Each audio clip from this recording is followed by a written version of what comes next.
Hey there, welcome back to my channel. If you are new here, my name is Carly. I am a homeschooling mom to 3 boys, ages 11, 9, and 6.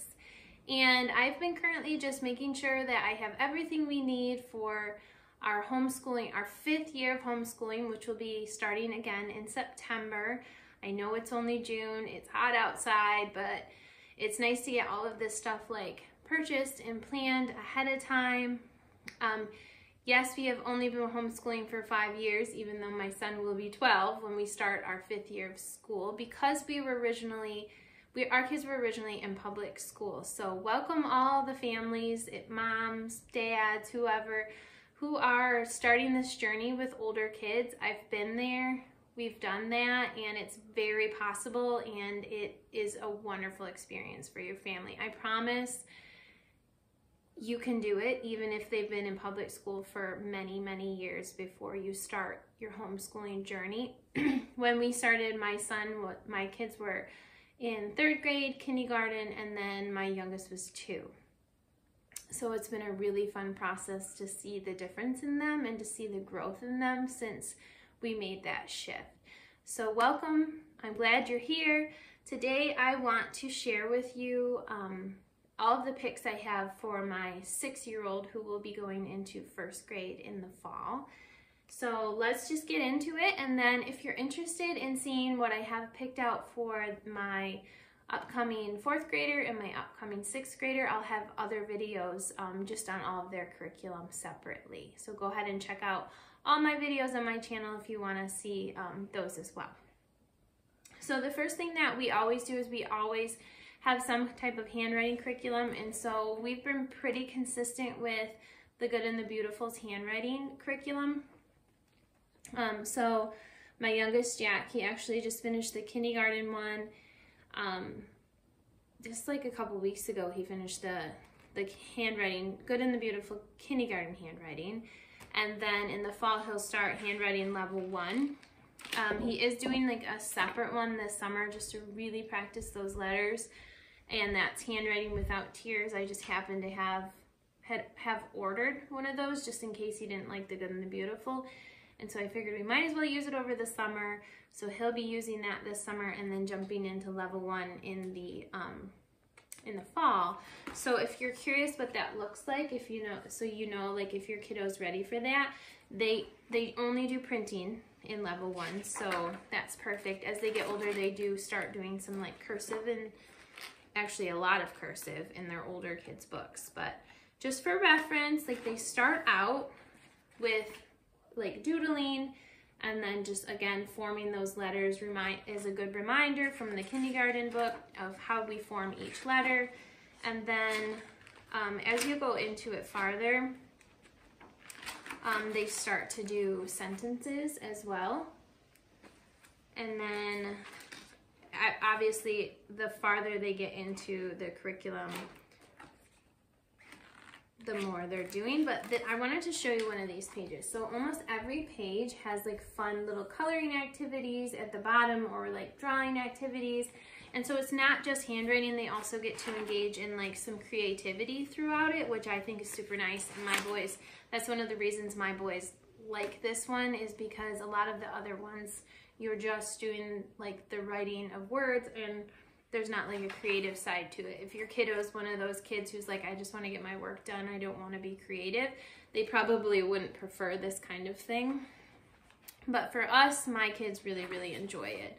So there's his handwriting. He'll be doing, like I said, level 1. And then for language arts, we're also using the Good and the Beautiful. We've been using it for, well, this will be our 5th year using it. So since we started homeschooling, and we've just really enjoyed it.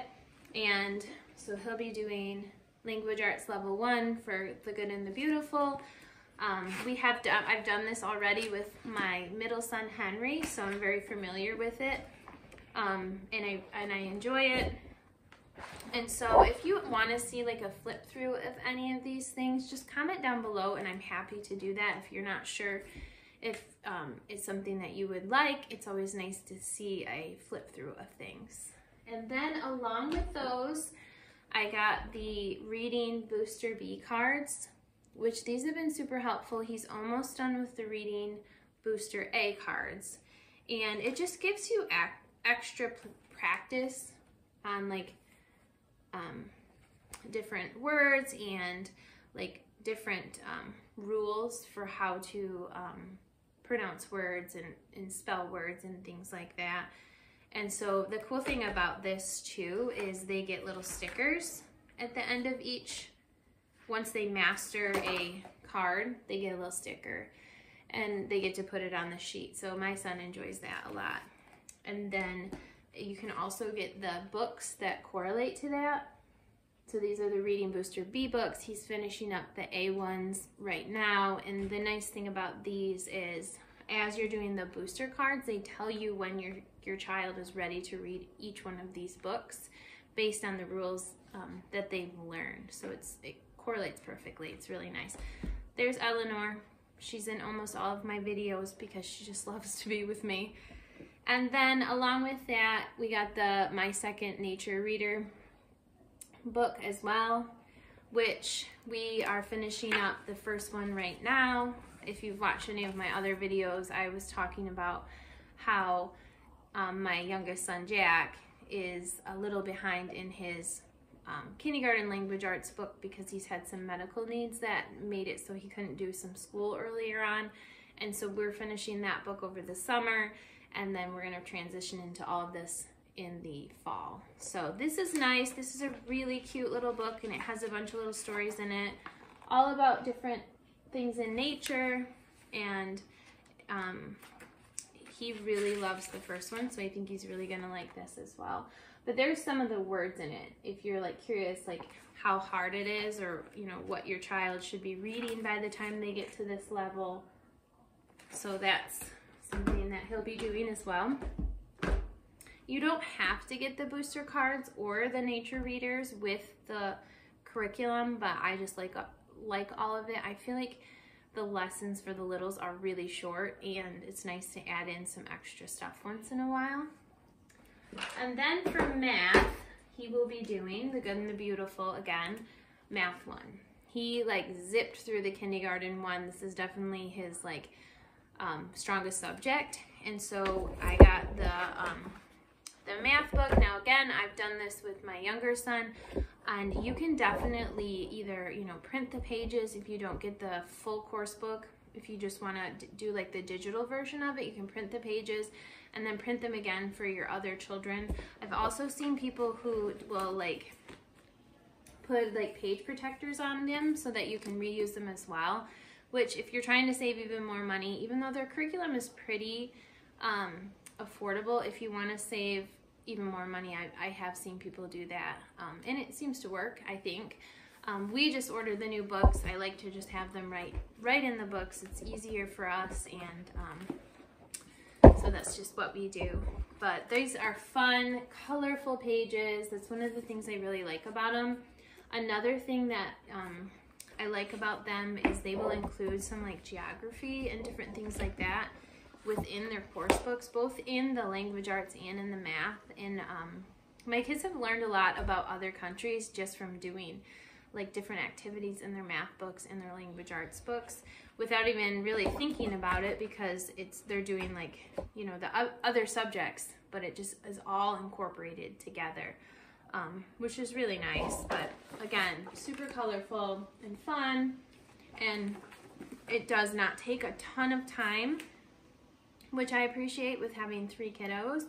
And they always have you, you know, practice things before you start the lesson, like count from 80 to 100, practice your months of the year song. And so it's just always reminding the children and practicing those. And definitely things like through song seems to help my kiddos. And if you get their app, you can just go right on there and get all of their songs that go along with their course books for free, and it's really simple and easy to do. I did want to point out, I forgot with the language arts, if you're wondering like what it includes, is phonics, writing, reading, grammar and punctuation, spelling, literature, geography, and art. So the spelling, it is good. And they have an app that's really nice that you can, it's like a spelling tiles app that I have on my phone that they will practice their spelling words with as well. But I felt like it was still a little weak in the spelling compared to what my kids, I feel like my kids want to be able to learn how to spell. And so we are doing over the summer spelling connections. All three of them are doing it. And if it goes well, I think I am going to continue with spelling connections in addition to the language arts, the good and the beautiful spelling, because I just feel like they needed a little extra something, in my opinion. But some people, I think, will just do the spelling with the good and the beautiful, and they think that's perfect for their kids. So it just really depends on what you're looking for, what your child's individual needs are, and you know, you'll find it. If you're new to homeschooling, you'll definitely find it and learn what they need and be able to kind of like change things out as you need to. So that is all of his core curriculum. Oh, with the math. Now this is an old box. Now I think they're cardboard. They come with a math box.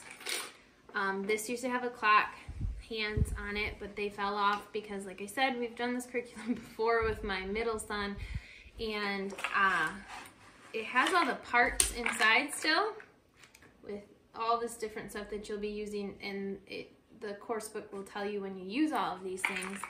And so instead of investing in another box, which from the Good and the Beautiful, just to get like the clock, because the hands fell off of this one, we have little clocks that we can use, and I figured I might as well just keep this one. Jack is my youngest, so I won't need this after this year, and it was just easier to use the one we already had since it was in pretty good condition, considering that we've used it for a whole year. But I had another box like this that had the clock face on it too, that the hands fell off, so they just don't always connect super well.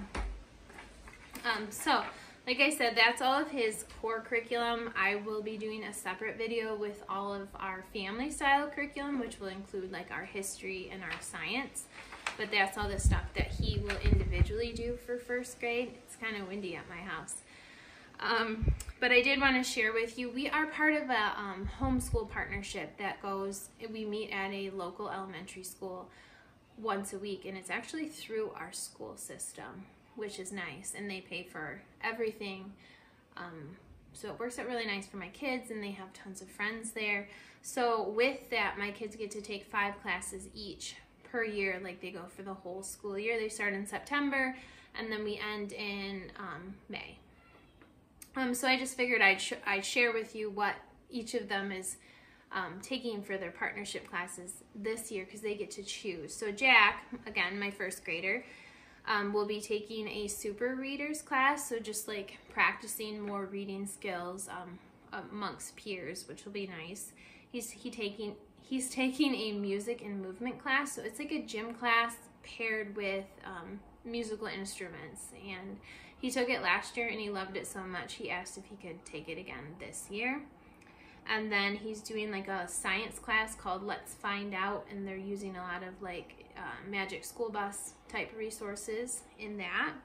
And then he's doing a story time art where they'll read a book and then they do an art project each week that correlates to that book. And then he's also doing a gymnastics class as well. So those are the things that he will do once a week. So our schedule is we do all of our curriculum at home Monday, Wednesday, Thursday, Friday, and then we do our partnership classes on Tuesday from 9 in the morning until 4 in the afternoon. And that day is just partnership classes. We don't do any other work at home during those days. So it works out nice. It gets us out of the house. We get to see our friends, and we really, really love the opportunity that has given us. So that is all of my picks for my first grader.